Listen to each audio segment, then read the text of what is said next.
जिद्दी बनो, जिद करना सीखो, जो मुकद्दर में नहीं उसे हासिल करना सीखो। नमस्कार, मैं Sandeep Yadav ocean of knowledge में आपका स्वागत करता हूं। तो आज हम लोग बात करेंगे पोलराइजेशन ऑफ लाइट के बारे में। जैसा कि लास्ट वीडियो में हम लोग बात किए थे इसके कुछ टॉपिक के बारे में, तो आज बात करेंगे अनपोलराइज्ड लाइट और polarized light. Brewster law, Malus law, इन सभी के बारे में चर्चा करेंगे। तो सबसे पहले देखेंगे अनपोलराइज्ड लाइट और polarized light. unpolarized light, unpolarized and polarized light।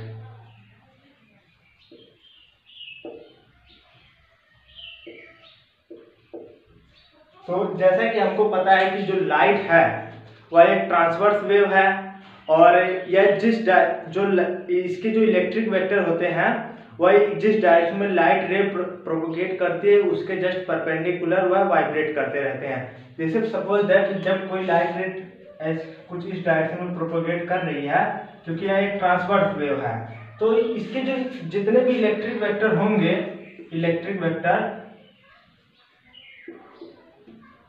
वह क्या करेंगे, इसके जस्ट परपेंडिकुलर वाइब्रेट करते रहते हैं ऐसे। तो हमको पता है कि जो नेचुरल लाइट होती है वह एक अनपोलराइज्ड लाइट होती है। तो इसका मतलब जो अनपोलराइज्ड लाइट होती है उसके जो भी वाइब्रेशन होंगे वो सभी डायरेक्शन में होते हैं, कुछ इस टाइप में। जैसे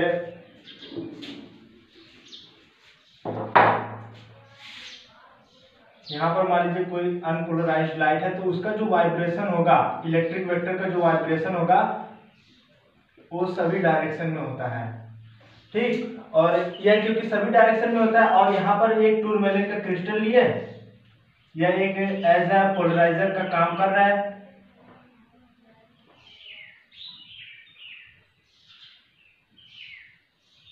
तो ये जो क्रिस्टल है टूरमेलिन का क्रिस्टल, यह एक एज ए पोलराइजर का काम कर रहा है। तो ये जो लाइट, क्योंकि यह अनपोलराइज्ड लाइट है, जब यह इसको पार करेगी तो क्या होगा कि हमको एक पोलराइज्ड लाइट मिलेगी यहाँ पर, और इसका जो इलेक्ट्रिक वेक्टर जो वाइब्रेट करेगा यह इसके पैरेलल, क्योंकि वही लाइट पास होगी जो इसके पैरेलल जिसका वाइब्रेशन होता रहेगा। अदरवाइज जो जिनका अगर वाइब्रेशन इसके पैरेलल नहीं है वो लाइट यहाँ पर पास नहीं हो पाएगी, हमको यहाँ पर पोलराइज्ड लाइट नहीं मिलेगी। तो यहाँ पर हम लोग देख सकते हैं कि अगर इस टूरमेलिन क्रिस्टल को, सपोज दैट यह एक S1 क्रिस्टल है, इस S1 क्रिस्टल को जब हम इसी के एक्सिस पर जब रोटेट करेंगे तो लाइट की इंटेंसिटी में कोई भी चेंजिंग नहीं आएगी। ऐसा क्यों? क्योंकि हम लोग देख सकते हैं कि ये जो अनपोलराइज्ड लाइट है, इसके जो इलेक्ट्रिक वेक्टर है वो सभी ऑल डायरेक्शन में वाइब्रेट करते हैं। तो मान लीजिए अगर इसका जो प्लेन है अगर कुछ इस टाइप में हो जाए तो कोई ना कोई एक उतनी ही प्रोबेबिलिटी मिलेगी जितना कि इसकी मिलेगी, मतलब उतने ही वाइब्रेशन मिलेंगे जितना इसका मिल रहा है। जैसे इसके लिए भी इस टाइप के वाइब्रेशन मिलेंगे, तो ये जो वाइब्रेशन मिलेंगे और इस क्रिस्टल से मतलब पास हो जाएंगे तो हमको एक पोलराइज्ड लाइट मिलेगी। मतलब किसी भी इसको जब हम रोटेट करेंगे तो इसकी लाइट की जो इंटेंसिटी है उसके में कोई भी चेंजिंग नजर नहीं आएगी। और तो अगर मान लीजिए अगर हम दूसरा टूरमेलिन का क्रिस्टल लेते हैं तो इसके लिए क्या होगा, यह एक एनालाइजर का काम करेगा। एनालाइजर क्या होता है कि वह ये चेक करता है कि जो लाइट आ रही है वो पोलराइज्ड लाइट है कि नहीं।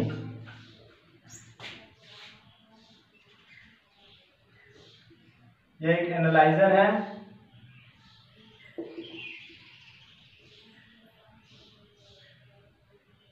तो ये जो एनालाइजर है, और देख सकते हैं कि इसका जो वाइब्रेशन, ये एक प्लेन पोलराइज्ड लाइट है,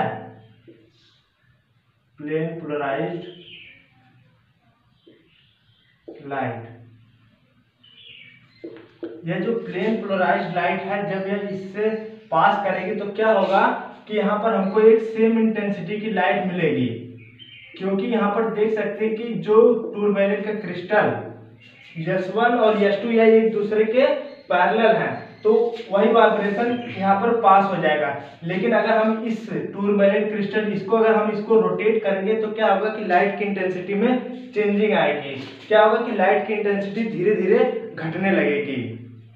और देख लेते हैं कि इन सब का नोटेशन रिप्रेजेंटेशन कैसा आता है। जो पोलराइज्ड लाइट होती है, अनपोलराइज्ड लाइट, किस डायरेक्शन में अगर वो पैरेलल उसका वाइब्रेशन है तो उसको किस तरीके से रिप्रेजेंट करते हैं, तो देखते हैं इन सब का रिप्रेजेंटेशन।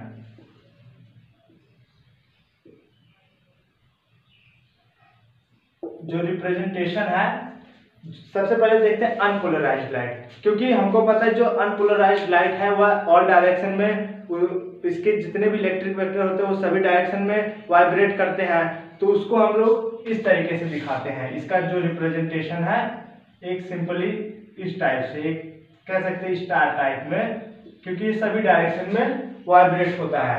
ये किसके लिए है? अनपोलराइज्ड लाइट के लिए, अनपोलराइज्ड लाइट। अब अगर मान लीजिए जब कोई अनपोलराइज्ड लाइट किसी टूरमेलिन क्रिस्टल या किसी पोलराइजर से जब वो पास करती है तो वो क्या करेगा कि वो या तो उसके पैरेलल वो वाइब्रेट करेगा या फिर उसके परपेंडिकुलर। अगर जब वह उस प्लेन के अगर वह पैरेलल वाइब्रेट कर रहा है तो उसको कैसे दिखाते हैं? उसको ऐसे एरो के निशान के थ्रू दिखाते हैं, इस टाइप से। ये किसके लिए है? ये जब प्लेन के पैरेलल है, ये पैरेलल के लिए है। और जब वह उसके परपेंडिकुलर डायरेक्शन में जब वो वाइब्रेशन होगा तो उसको कैसे दिखाते हैं? डॉटेड से, इस टाइप से। ये किसके लिए है? परपेंडिकुलर के लिए।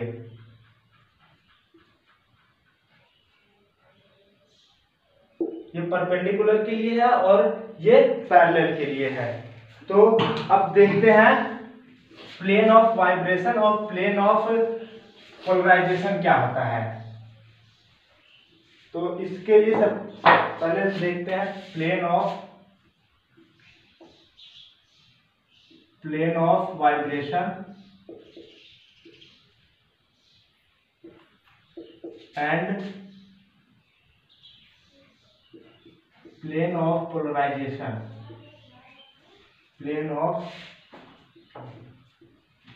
पोलराइजेशन ऑफ प्लेन या polarized light, of polarized light. तो ये क्या होता है कि प्लेन ऑफ वाइब्रेशन और प्लेन ऑफ पोलराइजेशन होता क्या है? उसके लिए सबसे पहले हम लोग बात करेंगे प्लेन ऑफ वाइब्रेशन के बारे में। तो प्लेन ऑफ वाइब्रेशन क्या होता है कि जैसे सपोज दैट ये कोई प्लेन है, ये एक प्लेन है ए बी सी डी, और यहां से कोई लाइट रे आ रही है, सपोज दैट कोई ओ रे यहां से जा रही है, तो यहां पर इसका क्या होगा? वाइब्रेशन होगा। तो यह यहाँ जो वाइब्रेशन हो रहा है वह इसके पैरेलल हो रहा है, क्योंकि अभी हम लोग बात किए थे अगर इस टाइप से अगर एरो का निशान अगर बना है तो इसका मतलब जो वाइब्रेशन हो रहा है वह पैरेलल हो रहा है, और जिस डायरेक्शन में लाइट जा रही है उसके परपेंडिकुलर हो रहा है। तो ऐसे ऐसे जा रहा है, इसका वाइब्रेशन इस टाइप में है, और यहाँ पर हमको ये लाइट मिलेगी ओ डैश। तो क्या होगा कि ये जो वाइब्रेशन है, मतलब प्लेन ऑफ वाइब्रेशन क्या होता है कि जिसमें जो वाइब्रेशन जिस प्लेन में वाइब्रेशन हो रहा है और जिस प्लेन में जो लाइट रे ट्रेवल कर रही है, वह जिस प्लेन में ये दोनों स्थित होते हैं उसी को बोलते हैं प्लेन ऑफ वाइब्रेशन। और प्लेन ऑफ पोलराइजेशन क्या होता है कि जिस प्लेन में लाइट रे जा रही है और दूसरा कि ये जो जिस डायरेक्शन में इसका वाइब्रेशन हो रहा है, जैसे पैरेलल के केस में है, तो क्या होगा इसके जो परपेंडिकुलर जो लाइन ड्रॉ होगी, जैसे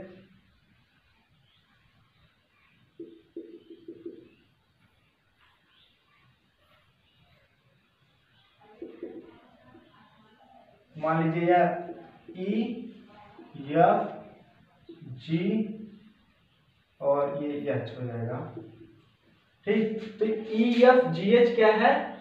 प्लेन ऑफ पोलराइजेशन, क्योंकि ये जो वाइब्रेशन जो हो रहा है यह इसके परपेंडिकुलर पड़ रहा है, इस प्लेन के ई एफ जी एच के, और प्लेन ऑफ वाइब्रेशन क्या है, ए बी सी डी, यहाँ पर जो है ये जो ए बी सी डी यह है, यह डिनोट कर रहा है कि प्लेन ऑफ वाइब्रेशन को,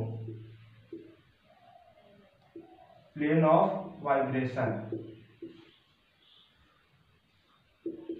और ई एफ जी एच ये क्या डिनोट कर रहा है, प्लेन ऑफ पोलराइजेशन को, ई एफ जी एच यह बता रहा है plane of polarisation.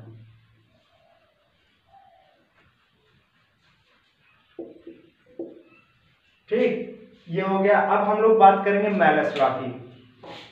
Malus law क्या होता है,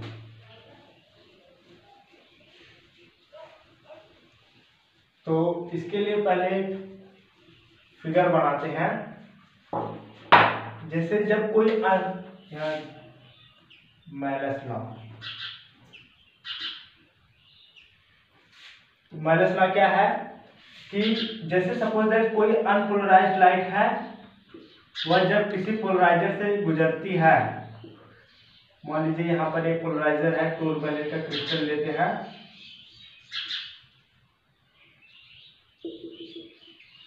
ये एक टूरमैलिन का क्रिस्टल है, ये एज अ पोलराइजर का काम कर रहा है। तो यहाँ से जो लाइट गई और यहाँ पर इसका एक पोलराइज्ड लाइट यहाँ पर हमको मिलेगी। ठीक, ये जो पोलराइज्ड लाइट मिली, यहाँ पर एक दूसरा एनालाइजर लगाया, यह एनालाइजर भी टूरमैलिन का क्रिस्टल ही होता है।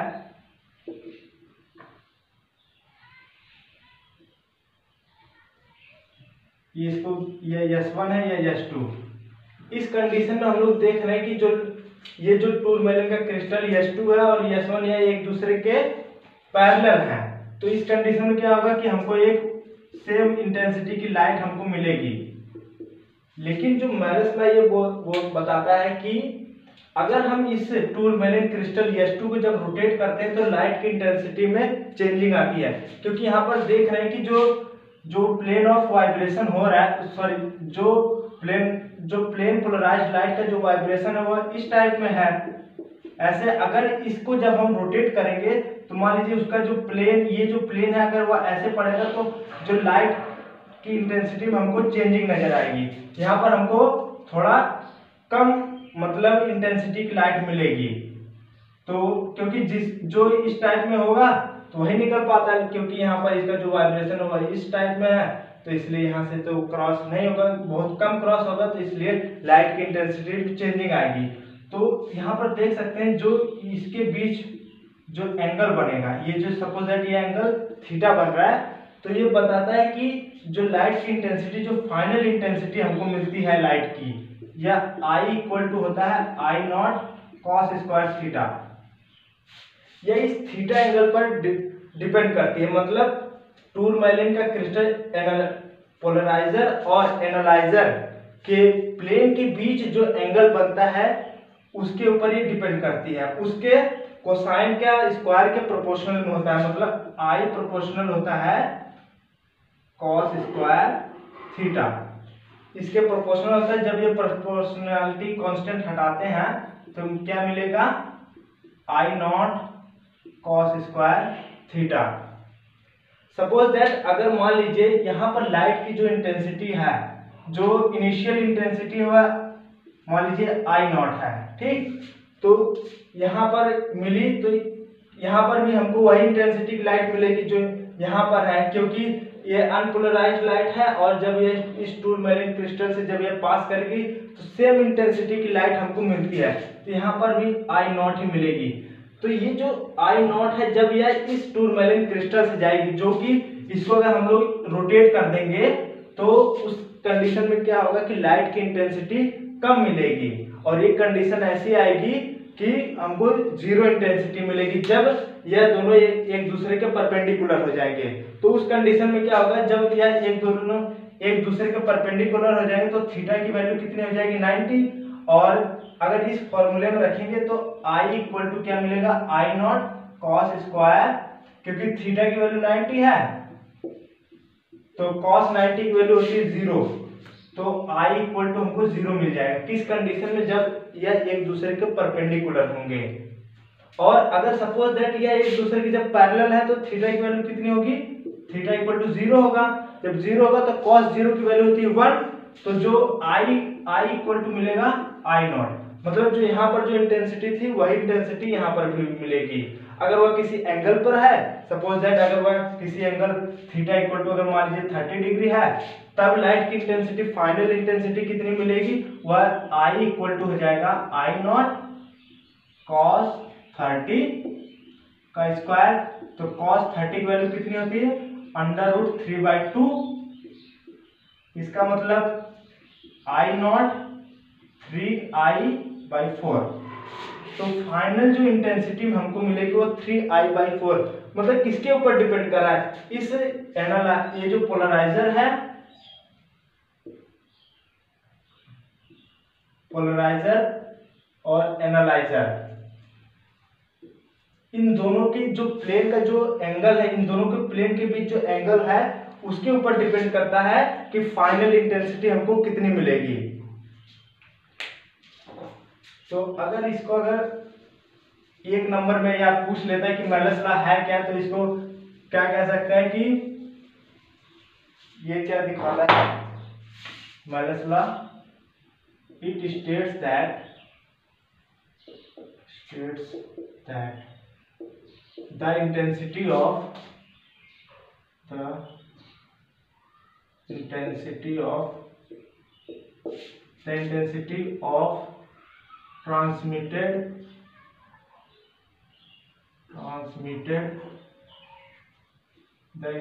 of transmitted light, it states that the intensity of the transmitted light, ये किसके ऊपर डिपेंड करती है? जो कोसाइन है उसके स्क्वायर के ऊपर डिपेंड करती है। It states that the transmitted light varies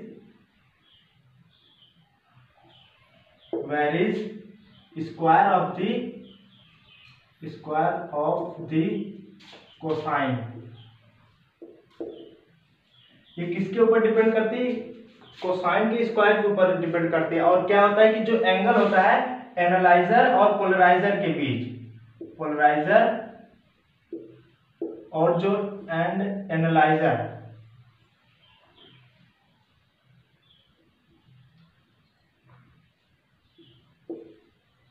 polariser और एनालाइजर के बीच जो एंगल थीटा होता है इसी के ऊपर डिपेंड करती है। मतलब I इक्वल टू होता है I not cos square theta. अब हम लोग बात करेंगे ब्रूस्टर लॉ की।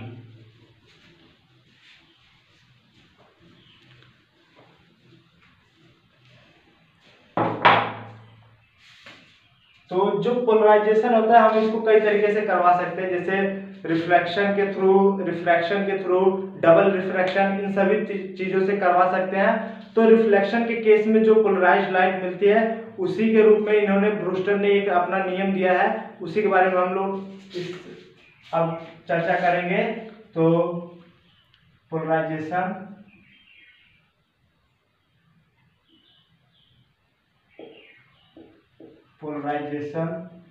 of light by reflection।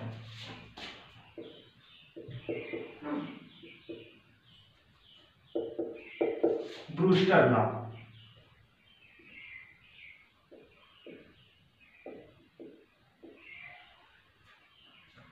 तो ब्रूस्टर लॉ क्या है कि एक ऐसा मैक्सिमम इंसिडेंट एंगल या एंगल ऑफ पोलराइजेशन जिसपे हमको कंप्लीटली जो लाइट है वो प्लेन पोलराइज्ड लाइट मिले। जैसे तो मान लीजिए कोई मीडियम एयर से और ग्लास में कोई चीज है, सपोज दैट यहाँ पर ये जो मीडियम है एयर है, यहाँ पर ग्लास है, ठीक। तो यहाँ से अगर कोई इंसिडेंट रे आई तो वह क्या होगा, क्योंकि यह रेयर मीडियम है और यह डेंसर मीडियम है, तो क्या होगा कि कुछ लाइट रिफ्लेक्ट होगी,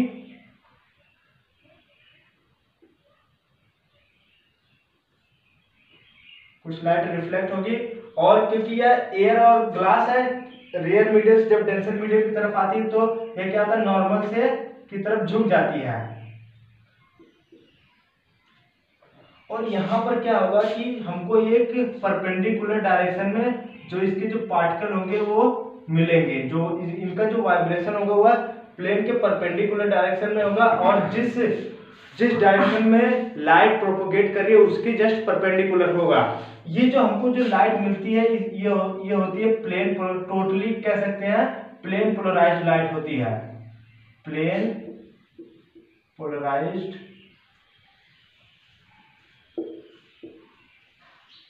लाइट। और यहाँ पर क्या होता है कि इस केस में कुछ बहुत ही कम मतलब पोलराइजेशन होता है यहाँ पर, क्योंकि इसका जो यहाँ पर हम लोग देख सकते हैं जो रिफ्लेक्टेड वाला जो केस है इसमें हमको टोटली प्लेन पोलराइज्ड लाइट मिलेगी, लेकिन इस केस में पार्शियली पोलराइजेशन मिलेगा। इसके जो वाइब्रेशन होते हैं वो दोनों होते हैं, परपेंडिकुलर वाले भी होते हैं और पैरेलल वाले भी, ये दोनों मिलते हैं। सपोज दैट यहाँ पर जो एंगल बन रहा है वो थीटा बी बन रहा है, ये बी इसलिए यूज करें ये ब्रूस्टर के लिए। यहाँ पर जो एंगल ऑफ इंसिडेंस कितना है या एंगल ऑफ पोलराइजेशन कितना, वो थीटा बी है। और हमने पढ़ा था कि जो एंगल ऑफ इंसिडेंस ये इक्वल होता है एंगल ऑफ रिफ्लेक्शन के, तो यहाँ पर ये वाला जो एंगल होगा यह भी कितना होगा, थीटा बी ही होगा। और ब्रूस्टर ने यह एक्सपेरिमेंट के थ्रू ये बताया था कि ये जो इंसिडेंट जो रिफ्लेक्टेड रे है, सपोज यह ए ओ बी सी, जो रिफ्लेक्टेड रे ओ बी है और जो रिफ्रैक्टेड रे ओ सी है, यह एक दूसरे के परपेंडिकुलर होंगे, मतलब इनके बीच जो एंगल बनेगा वह कितना बनेगा, 90 डिग्री का होना चाहिए, ये कंपल्सरी कंडीशन है। तो क्या होगा कि अगर हम इसमें देखें तो कह सकते हैं कि थीटा बी, और यहाँ पर सपोज दैट कोई एंगल कितना बन रहा है, जो एंगल ऑफ रिफ्रैक्शन हुआ मान लीजिए थीटा है, तो कह सकते हैं theta B plus 90 plus theta equal to होना चाहिए 180 डिग्री। तो theta B plus 90 plus theta यह इक्वल होना चाहिए 180। तो यहाँ से कह सकते हैं कि theta B plus theta equal to हो जाएगा 180 में से 90 घट जाएगा, 90 हो जाएगा 90 डिग्री।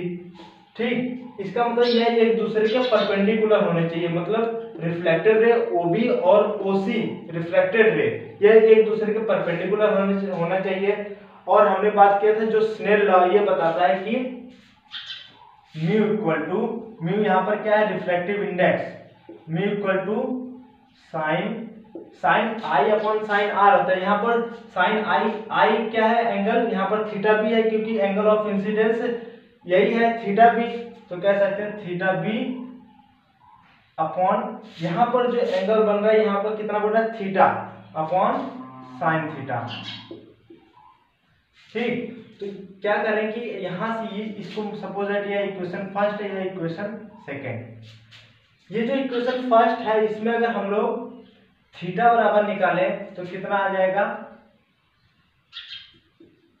90 minus theta B. ठीक, इसी वैल्यू को इस इक्वेशन 2 में पुट कर देंगे तो म्यू की वैल्यू कितनी हो जाएगी, म्यू इक्वल टू हो जाएगा sine theta B upon sine, यहाँ थीटा की जगह क्या पुट करेंगे, यहाँ पर देखिए थीटा इक्वल टू कितना है, 90 माइनस थीटा बी, तो ये हो जाएगा 90 माइनस थीटा बी। और हमको पता है कि 90 माइनस साइन 90 माइनस थीटा क्या होता है, कॉस थीटा होता है, sine theta B upon cos theta B. यह कैसे होता है कि जैसे मान लीजिए 4 कोऑर्डिनेट होते हैं, कोऑर्डिनेट्स, इसमें सभी वैल्यू जो होती है प्लस होती है और पॉजिटिव में होता है, इसमें साइन पॉजिटिव में होता है और इसमें tan पॉजिटिव में होता है और इसमें cos। तो क्या होता है कि ये जो कह सकते हैं फर्स्ट क्वाड्रेंट में पड़ रहा है और 90 डिग्री पर ही चेंजिंग होती है, 90 और 270 एंगल पे, तो क्या, तो यह साइन 90 माइनस थीटा है, तो क्या हो जाएगा, इस फर्स्ट क्वाड्रेंट में आएगा और जो साइन होता है वह कॉस में चेंज होगा और वैल्यू कितनी पॉजिटिव में देगा, क्योंकि फर्स्ट क्वाड्रेंट में सभी वैल्यू पॉजिटिव में रहती है, इसलिए साइन 90 माइनस थीटा बी ये कितना होगा कॉस थीटा बी। तो म्यू इक्वल टू कितना हो जाएगा tan थीटा बी। तो जो यहाँ का जो रिफ्रैक्टिव इंडेक्स होगा इसके ऊपर डिपेंड करेगा, क्योंकि हमने एयर है, एयर का जो रिफ्रैक्टिव इंडेक्स होता है वह कितना होता है 1 होता है। अगर मान लीजिए ग्लास है तो ग्लास का रिफ्रैक्टिव इंडेक्स होता है वह 1.5 होता है। तो इसके ऊपर डिपेंड करता है रिफ्रैक्टिव इंडेक्स के ऊपर। यहाँ से कह सकते हैं theta B equal to tan inverse mu, ये वैल्यू हमको मिलेगी। सपोज दैट अगर एयर और ग्लास के लिए अगर हम लोग देखें तो थीटा बी की वैल्यू कितनी होगी। देखिए जो एयर का जो रिफ्रैक्टिव इंडेक्स होता है वो कितना होता है, सपोज दैट μ1 इक्वल टू हो गया 1 और यह μ2 ग्लास के लिए होता है 1.5। इसका रिफ्रैक्टिव इंडेक्स कितना होता है 1.5 होता है ग्लास के लिए। तो यहाँ पर अगर हम लोग रखेंगे तो क्या होगा कि थीटा बी इक्वल टू, क्योंकि 1 है तो इससे तो कोई फर्क नहीं पड़ेगा, tan इनवर्स 1.5 ये जो वैल्यू होती है ये 57 देता है। Theta B equal to 57 degree. Air और ग्लास के लिए जो एंगल ऑफ पोलराइजेशन है जब वह 57 डिग्री होगा उस केस में हमको टोटली प्लेन पोलराइज्ड लाइट मिलेगी। यही कहता है ब्रूस्टर का नियम। और ये जो दोनों रिफ्लेक्टेड रे और ट्रांसमिटेड रे या रिफ्रैक्टेड रे ये एक दूसरे के परपेंडिकुलर होने चाहिए। तो इसके बेस पर कुछ न्यूमेरिकल भी आते हैं ब्रूस्टर लॉ पे। जैसे मान लीजिए अगर हमको दिया है कि जो एंगल ऑफ पोलराइजेशन है अगर थीटा बी इक्वल टू मान लीजिए 60 डिग्री है, तो अगर पूछ दे क्रिटिकल एंगल कितना होगा तब कैसे बताएंगे। देखिए हमको पूछा क्या है क्रिटिकल एंगल कितना होगा। क्रिटिकल एंगल होता क्या है, हम लोग एक बार लास्ट वीडियो में बात किए थे कि जो क्रिटिकल एंगल होता है साइन सी इक्वल टू होता है, इसको सी से दिखाया जाता है क्रिटिकल एंगल को, यह होता है 1/μ। यह कह सकते हैं जो रेयर मीडियम को जो रिफ्रैक्टिव इंडेक्स होता है और डेंसर मीडियम का, क्योंकि हम लोग एयर ले रहे हैं इसलिए उसका जो रिफ्रैक्टिव इंडेक्स होता है वह 1 होता है और यहाँ पर मान लेते हैं किसी का रिफ्रैक्टिव इंडेक्स म्यू है। तो अब हम लोग क्या करेंगे कि ब्रूस्टर लॉ से पहले इसकी रिफ्रैक्टिव इंडेक्स निकालेंगे। तो हमको पता है कि म्यू इक्वल टू कितना होता है tan थीटा बी। तो म्यू इक्वल टू हो जाएगा tan थीटा बी की वैल्यू कितनी है 60 डिग्री। यह tan 60 की वैल्यू कितनी होती है √3। म्यू की वैल्यू आ गई 1, म्यू इक्वल टू हो गया √3। अब हमको पूछा क्या है क्रिटिकल एंगल। क्रिटिकल एंगल को कैसे निकालेंगे, इस फॉर्मूले में रख देंगे। तो क्या हो जाएगा साइन सी इक्वल टू यह हो जाएगा 1/म्यू की जगह क्या रखेंगे √3। तो यह हो जाएगा सी इक्वल टू हो जाएगा साइन इनवर्स 1/√3। यह क्रिटिकल एंगल होगा और म्यू की वैल्यू कितनी आएगी √3। अगर इसको चेंज कर दे, जैसे मान लीजिए अगर यहाँ पर थीटा की वैल्यू अगर मान लीजिए 90 डिग्री हो जाएगी, तो उस केस में क्या होगा कि रिफ्रैक्टिव इंडेक्स कितना होगा mu equal to tan theta B. और अगर tan 90 कितना होता है, ये इनफाइनाइट होता है, तो इस केस में ये हमको वैल्यू मिलेगी। बस आज के लिए इतना ही। Thank you.